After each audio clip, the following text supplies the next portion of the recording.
I've been using this lumbar cuff for many years to help patients figure out how to strengthen their abdominals, very specifically with visual feedback. It looks a lot like a blood pressure cuff, but this thing is going to go under your back and you're going to read this little meter to follow the numbers. So if you look here, it starts at 0, but then as I compress, the needle will go all the way up. And then as I release, it should drop again, okay? So anytime I'm squeezing the cuff, the needle will go up. And as I take pressure off the cuff, the needle will go down. So in this case, you would place this stabilizer cuff underneath of your lower back, right in the area where there's an arch. So like that natural arched lumbar lordotic curve. And then you would lie on your back with a pillow. If your head is flat, you may not get as much activation of your abdominals. And so now once I'm lying on this, just in a relaxed position, I want this number to read at 40. So there's a little orange line, and this particular product comes with a manual and it will show it to you, but just taking you through the video might help you learn this faster. So first, my knees are bent, my feet are flat, I don't want my legs straight right now. I'm going to look at this stabilizer pressure biofeedback meter, and I'm going to tuck my tailbone under, imprinting it down so I'm squishing this little cuff under my back.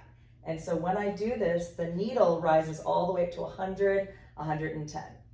And then I want to arch my back, rocking the pelvis forward into anterior pelvic tilt. So the needle now dropped down to 20. Remember, my resting position was 40. So as I tuck imprint, it goes to 120. As I arch and create space, it drops to 20 or 18. Tuck imprint, arch, create space. Tuck imprint, arch, create space. I want to do that several times so I get a general idea of what my baseline is. As I did that repeatedly, I hit 20 and 120, 20 and 120 regularly. So now I want to take those two numbers, add them, so that's 140, and then split it in half. So I want to find the mean, and that gives me 70. 140 divided by 2 is 70. So that's my neutral spine. I want to try to get the needle to 70 on this meter in order for me to find my neutral spine. Without looking at this, this is what I'm going to do. Tuck imprint all the way to 120, and then release about 5 to 10%. And that should get me at neutral. And I'm at 80. So I was pretty close. I'm going to back off a little bit. And now I'm at 70. And there's actually a little red line at 70. So my neutral spine is the exact middle point between the two extremes of posterior pelvic tilt and anterior pelvic tilt. It's right in the middle, but that means that my abs have to be active. I'm really working hard to keep my transverse abdominus, pelvic floor, and diaphragm, because I'm breathing and talking, and my lower back muscles on. From here, I watch the meter, and then I'm going to march in place, lifting one knee up at a time, trying to keep the needle in the red or at 70 the whole time. If the needle starts to pop up to 75 or 80, that's okay, although I really want to try to keep it still. If the needle drops below 70, my abs have shut off. So now I'm at 60. I got to go back to tucking and bracing and then marching in place. I did forget to mention that when I found neutral spine, once I was in that neutral position, some people can find it, but their abs don't really engage. You actually want to isometrically contract your abdominals as firmly as you can. I use kind of an extreme cue when I'm teaching Pilates. I say, pretend a bag of bricks is going to fall onto your stomach. Or I'll say, pretend someone's going to punch you in the stomach. How are you going to protect your organs and get your abdominals to be rock hard? So as you're hardening your abdominals, you're also contracting the pelvic floor kegels and you're breathing. So here I am still at 70. So I want to do marching 10 times, watching this needle. I want to do hip rotation out and in, switch, out and in, switch, and my needle's already dropped. So let me concentrate and look at this.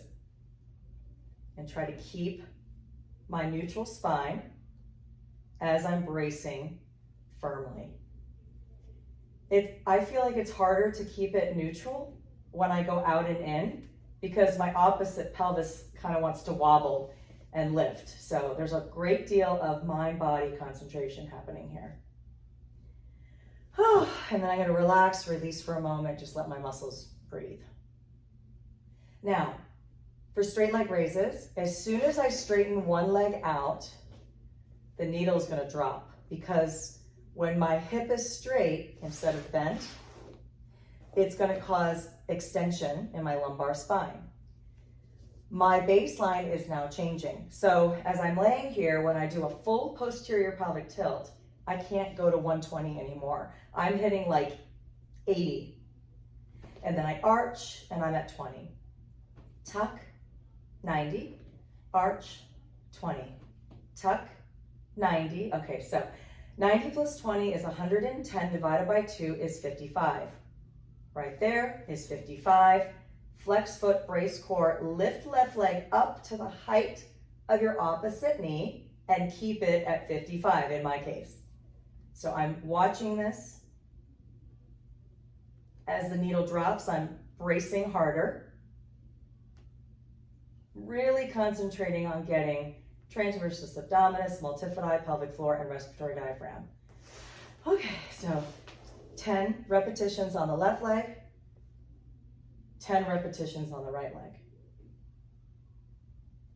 This is strengthening my core spine muscles to actively decompress my discs, nerves, and muscles. So I don't get symptoms from my lower back into my glutes, into my hips, hamstrings, legs, knees, toes. Okay, level 1 spine stabilization series is pelvic tilt, neutral spine, isometric abdominal contraction, core contraction with marching, core contraction with hip release, core contraction with straight leg raise, and then you can progress to level 2. Level 2 is as soon as your knees are lifted in the air. So right now I've had one foot on the mat at all times. As soon as I lift my knees into the air, I've got to use my abs more automatically. So now, as I'm here in tabletop position, I'm imprinting my lower back, it goes to 100. I arch and it goes to 40. So 140 divided by 2 is 70. My neutral spine is 70. I'm going to tap, lift and switch. Tap, lift and switch. Trying to stay at 70. If the needle drops down, it means my back is arching and my abs shut off and my back shuts off. Okay, so I'm just mastering this. Tabletop position, toe or heel taps. Doesn't matter, either one. And then the challenge from heel taps, because this is a short lever, is to straighten one leg long and bring it in. Other leg is long and bring it in. And I'm really working hard to keep this needle at 70. It's wobbling a little bit above it and a little bit below it. Okay? This is a Chattanooga Stabilizer biofeedback cuff. I used to buy it directly from Chattanooga about 20 years ago, but they have been selling them on Amazon. So I think I've had 2 that have broken already. So this is like my 3rd one. And it's this gauge, kind of gets wonky.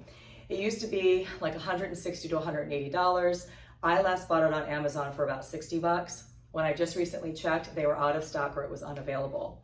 So I did find an alternative. It's called the Core Coach, which this is $60 as well. This is also sold on Amazon. And it has the same exact concept where you have this little gauge and you can pump it up.